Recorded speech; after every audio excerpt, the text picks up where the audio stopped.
Hi hello guys, ഞങ്ങൾ ഇന്നൊരു ഭയങ്കരമായിട്ടുള്ള ചോദ്യം ചോദിച്ചിട്ട് വന്നിരിക്കുന്നത്. കുറേ നേരമായി നമ്മൾ കുറേ ചോദ്യം ചോദിക്കുന്നു. എന്താ നിങ്ങൾക്ക് ചോദ്യം ചോദിക്കുന്ന ഇഷ്ടമല്ലേ? എന്നാ പോ ഗൈസ്, നിങ്ങളുടെ ഫ്രിഡ്ജിൽ ഇപ്പം തിന്നാൻ എന്താ ഉള്ളത്?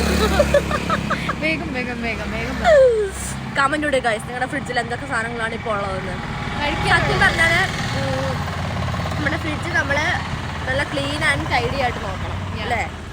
ചിലരുടെയൊക്കെ ഫ്രിഡ്ജ് നമ്മൾ ഓപ്പൺ ചെയ്യുമ്പോഴേ ഭയങ്കര ഒരു ടൈപ്പ് എന്താ എല്ലാത്തിൻ്റെയും കൂടി ആയിട്ടുള്ള ചില സ്മെല്ലുകളൊക്കെ ഉണ്ടാവും അല്ലേ? വേണ്ടത് എല്ലാം നമ്മൾ ഫ്രിഡ്ജിൽ കൊണ്ട് വെക്കും. അത് തന്നെ. അതുപോലെ തന്നെ നമ്മൾ ഇപ്പം കറിയൊക്കെ നമ്മൾ വെച്ചിട്ട് പിന്നെയും ചൂടാക്കി കഴിക്കുന്നു, അതൊക്കെ മോസ്റ്റ് പ്രോബ്ലം ആണ്. ഇപ്പം ഇന്ന് വെച്ച കറി ഇന്ന് വൈകുന്നേരത്തേക്കൊക്കെ എടുക്കുവാണെങ്കിൽ പിന്നെ വലിയ കുഴപ്പമില്ല. പക്ഷെ നാളത്തേക്ക് മറുനാളത്തേക്കൊക്കെ എടുക്കുന്നവരുണ്ട്.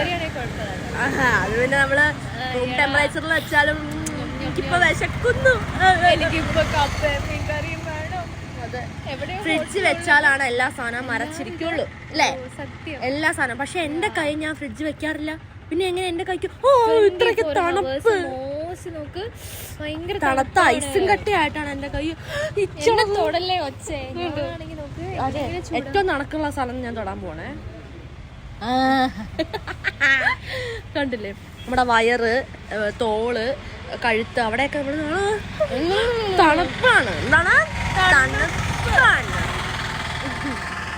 ഗൈസ്. നിങ്ങൾ രാവിലെ എന്താ കഴിച്ചത്? പറയൂ. എന്തായിരുന്നു ബ്രേക്ക്ഫാസ്റ്റ് സ്പെഷ്യൽ? എനിക്ക് വിശക്കുവാ. നിങ്ങൾ എന്തെങ്കിലും വാങ്ങി തരുവോ? ഭയങ്കരമായിട്ട് വിശക്കുന്നുണ്ട്. ഇവിടെയാണ് ഒരു കടയും